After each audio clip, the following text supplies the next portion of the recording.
सौभाग्य है उन पुण्य आत्माओं का जिनको सत्संग मिलता है और सत्संग संत से होता है। असंत भी सत्संग करते हैं, वो संत भी कहलाते हैं, लेकिन उनको यथार्थ ज्ञान ना होने से वो पूरे विश्व को भ्रमित करते हैं।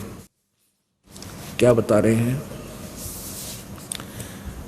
ग्रीव धन जननी धन भूमि धन धन नगरी धन देश धन करणी कुल धन जहाँ साधु परवेश।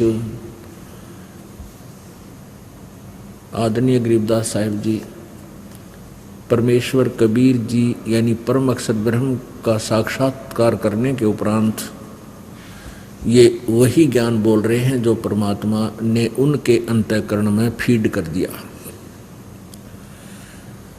अब क्या बता रहे हैं कि धन जननी धन्य भूमि धन्य और धन्य नगरी धन देश धन करनी धन कुल धन जहाँ साधु प्रवेश। कि जिस नगर में संत परम संत आ जाते हैं तो वहाँ की पुण्य आत्माओं के कहते धन्य है उनके माता पिता जिनसे जन्म हुआ। धन जननी धन भूमि धन्य वो अक्षेत्र वो भूमि वो पृथ्वी भी धन्य है। और धन नगरी धन देश धन वो नगरी और धन्य है वो देश। जैसे भारतवर्ष में परमात्मा कबीर जी स्वयं आए और फिर इस दास को अब भेज दिया अपना पेंडिंग काम पूरा कराने के लिए। तो ये भारतवर्ष भी धन्य है। धन जननी धन भूमि धन्य धन्य नगरी धन देश धन्य करणी धन्य कुल धन्य जहाँ साधु प्रवेश। आपकी करनी माने पिछले जन्म जन्मांतर की शुभ कमाई, वो भी धन्य है जिसके कारण आपको ये सत्संग और ये संत ये दास का यहाँ दर्शन होना सुलभ हुआ। क्योंकि संत के दर्शन के लिए आए हो तो आपको ज्ञान भी सुनाया जाता है। धन जननी धन कुल धन धन नगरी धन देश धन्य करनी धन्य कुल धन्य जहाँ साधु परवेशी। अब इस अमृतवाणी को आप आसानी से समझ सकोगे क्योंकि आपने बहुत सत्संग सुन लिए हैं। ग्रीव संत सुरसरी चलत है मारो देश बहंत बागड़ मंज बिलास होवे नदी सुरसरी संत। सुरसरी कहते हैं गंगा को। गंगा रूपी दरिया, गंगा जैसी यानी पवित्र, एक तो दरिया और फिर पवित्र जल। कहते हैं संत सुरसरी चलत है और मारू देश बहंत बागड़ मंज बिलास होवे नदी सुरसरी संत। जैसे जिस क्षेत्र में मारू क्षेत्र में दरिया नहीं थी, नहर नहीं थी और वहाँ नहरें निकाल दी गई सरकार के द्वारा। पहले उस क्षेत्र के नागरिकों का जीवन स्तर और उस नहर के जाने के बाद का जीवन स्तर दिन रात का अंतर हो गया। पहले तो उनको आहार भी समय पर नहीं मिलता था। 3-3 2-2 मंजिल की कोठियाँ बना रखी हैं, फुहारे ला रखे हैं, यानी इतने समृद्ध हो गए वो। ऐसे ही जिस क्षेत्र में परम संत परमात्मा भेजता है या प्रभु स्वयं भी आते हैं तो कहते हैं वो संत रूपी दरिया इस मारू क्षेत्र में, मारू क्षेत्र वो होता है जहाँ पहले जल का अभाव हो, बिल्कुल अभाव। तो ये सत्संग रूपी जल का अभाव, ये यथार्थ ये मीठे जल का अभाव था। यानी सत्संग तो बहुत सुनते थे, ये खारा पानी तो बहुत था, लेकिन ये मीठा जल यानी सत्संग रूपी जल उस संत रूपी सुरसरी यानी दरिया में ही मिल सकता है।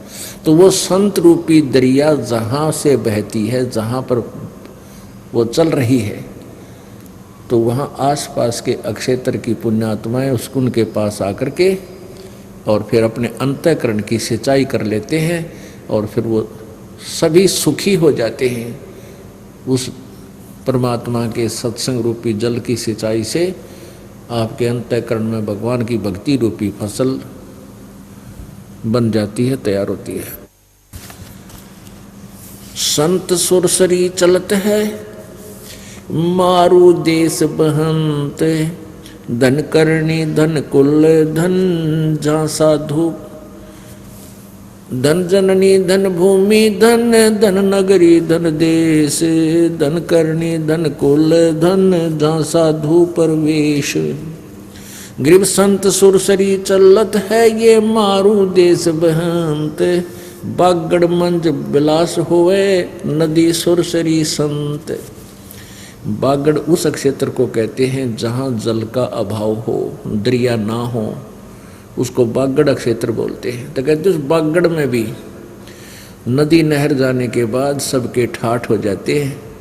ऐसे ही संत रूपी सुरसरी जिस क्षेत्र में बह रही होती है, यानी वहाँ सत्संग की गंगा बह रही होती है, और जो उसके लाभ उठाते हैं वो पहले तो उसके अभाव में मारू थे, फिर उस मारू क्षेत्र यानी उन हृदयों में भी भगवान की प्रेम की लहर और भक्ति की उमंग और परमात्मा की शक्ति उनके अंदर संचरित हो जाती है, वो सुखी होने लग जाते हैं। ग्रीब साईं सरीखे देख ले प्रतावे जय कोई, सप्त कोस जल चढ़ गया जा साधु मुख धोवे। सकल मेदनी मर गई सबदन पूठा फेर, शब्द कोस क्या बात है डूबो मेर सुमेर।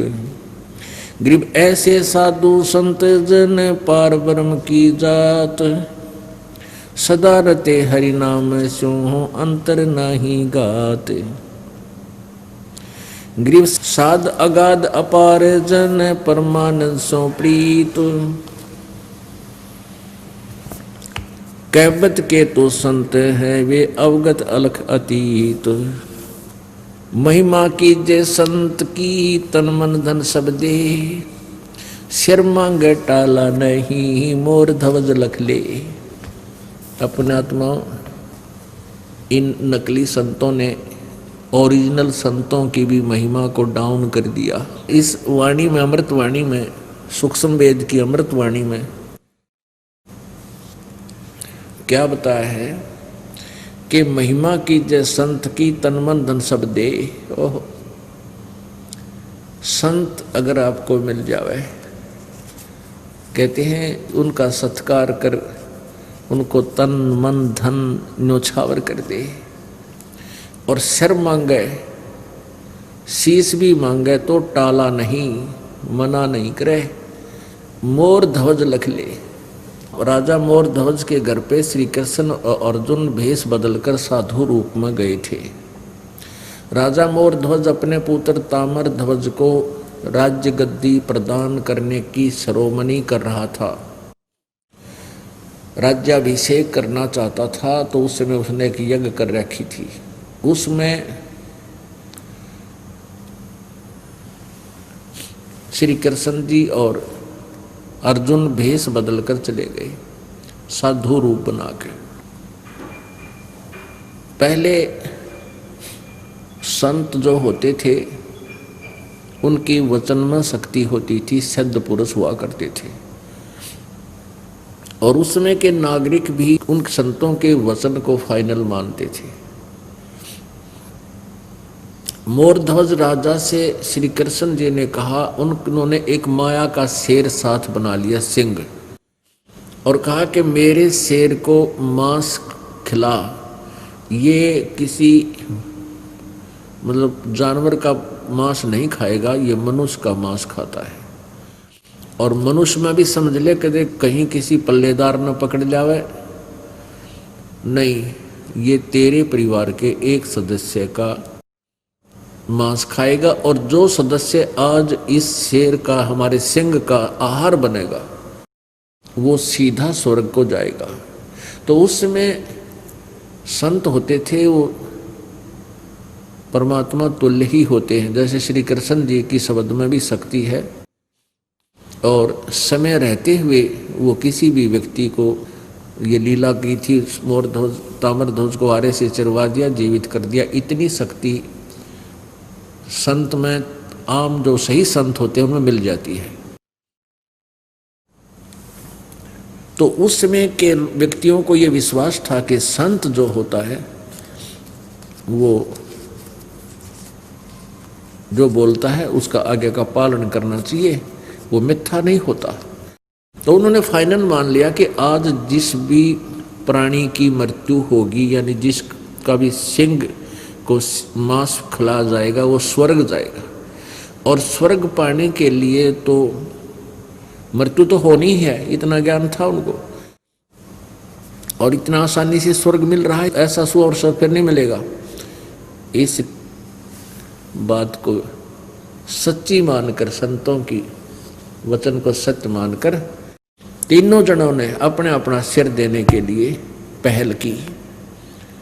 श्री कृष्ण जी के आदेश से फिर मोर ध्वज के पुत्र ताम्र ध्वज को आरे से चरवाया गया। माता पिता ने बेटे को चीरा और ये कंडीशन रख दी थी कि आंखों में आंसू नहीं आना चाहिए तुम्हारे। यदि तुम्हारे आंखों में आंसू आ गया, तुम्हारी सच्ची श्रद्धा नहीं होगी, और कच्ची श्रद्धा वाला स्वर्ग नहीं जा सकता। कहने का भाव ये है कि वो लड़का चिरवा दिया और फिर उसको जीवित कर दिया श्री कृष्ण जी ने। अर्जुन को ये दिखाना था, अर्जुन के मन में ये दोष आ गया था कि मैं इस भगवान की सेवा सबसे अधिक करता हूँ, श्री कृष्ण जी की, और मेरे जैसा सेवक आज्ञाकारी कोई नहीं हो सकता। तो मोर ध्वज श्री कृष्ण जी ने अर्जुन की फड़क निकालनी थी। अर्जुन तो कांपन लग गया जब अपने पुत्र को वो दोनों जने चीरने लगे। तो कहने का भाव यहाँ जो प्रसंग चल रहा है उसी पर आते हैं कि महिमा की जय संत की, तन मन धब सब दे, शर मांगे टाला नहीं, मोर ध्वज लख ले। अगर संत सिर भी मांगे चूकियो मत। पहले तो संत मांगा नहीं करते, और किसी परिस्थिति में आपका उद्धार करने के उद्देश्य से कोई ऐसा आदेश हो भी जाओ तो कहते सिर भी मांगे टाला नहीं, मोर ध्वज लख ले।